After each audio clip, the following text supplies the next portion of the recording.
ప్రారంభ రౌండ్లలో బీజేపీ అభ్యర్థి సువేందు అధికారి ఆమెపై స్పష్టమైన ఆధిక్యం కనబరిచారు. రౌండ్ కు ఆధిక్యం మారుతున్నప్పటికీ అంతిమంగా ఆమెపై సువేందు వెనక్కి నెట్టడం బెంగాల్ రాజకీయాల్లో సంచలనం సృష్టిస్తోంది.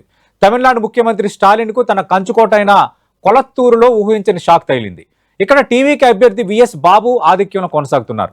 దశాబ్దాలుగా డీఎంకేకు కంచుకోటగా ఉన్న ఈ నియోజకవర్గంలో సీఎం వెనుకంజలో ఉండడం తమిళ రాజకీయాల్లో వస్తున్న మార్పులకు సంకేతంగా విశ్లేషకులు చెబుతున్నారు. ఇక కేరళలో వరుసగా మూడోసారి అధికారంలోకి రావాలని ఆశిస్తున్న ఎల్డీఎఫ్ కు అక్కడ ప్రజలు దెబ్బ కొట్టారు. సీఎం పినరాయి విజయన్ తన సొంత నియోజకవర్గం ధర్మదంలో వెనుకంజలో ఉన్నారు. యూడీఎఫ్ అభ్యర్థి అబ్దుల్ రషీద్ కంటే వెనుకబడి ఉన్నారు. కేరళ చరిత్రలో అసాధ్యమైన హ్యాట్రిక్ విజయం సాధించాలని చూస్తున్న విజయన్ కు ఈ పరిణామం ఇబ్బందికరంగా మారింది. రైట్, ప్రస్తుతం పరిణామాలపై ట్రెండ్స్ పై మాట్లాడబోతున్నాం.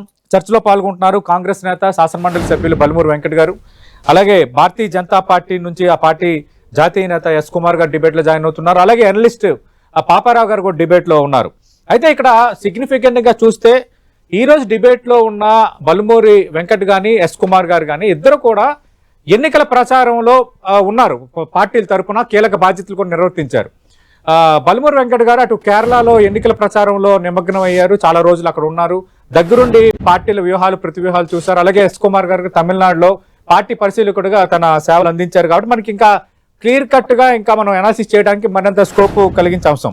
వెంకట్ గారు ఎందుకంటే కేరళలో ఒకటి ఎల్డీఎఫ్ వెనకబడ్డ ఉన్నది ఒకటి, రెండోది యూడీఎఫ్ కి మీకు ఒక అడ్వాంటేజ్ పాయింట్ సౌత్ లో, ఎందుకంటే గత 2 ఏళ్లుగా ఎల్డీఎఫ్ ఉంది. కేరళ చరిత్రలో వరుసగా రెండోసారి లెఫ్ట్కి అక్కడ అధికారంలో ఇచ్చారు, ఏ పార్టీకి రెండోసారి అధికారం ఇవ్వలేదు. బట్ వేరే మీరు అలయన్స్ లో ఉన్న డిఎంకే తమిళనాడులో ఘోర ఓటమిని చవిచూడటం, 3వ స్థానానికి పరిమితం అయిపోవటం, ఒకటి ఇండీ కూటమిలో కీలకంగా ఉన్న మమతా బెనర్జీ పశ్చిమ బెంగాల్లో ఓడిపోవటం, భారతీయ జనతా పార్టీ అంటే ఎన్డీఏ పవర్లో ఉన్న 2 రాష్ట్రాలు నిలబెట్టుకోవటం, అంటే లార్జర్ సెన్స్ లో చూస్తే కేరళలో గెలిచారన్న ఒక పాజిటివ్ ఉన్నప్పటికీ మిగతా 4 రాష్ట్రాల్లో ఫలితాలు లార్జర్ సెన్స్ లో మీకు ఒక నెగిటివ్ సెన్స్ చూపిస్తున్నాయి. ఒప్పుకుంటారా? అంటే ఒకటి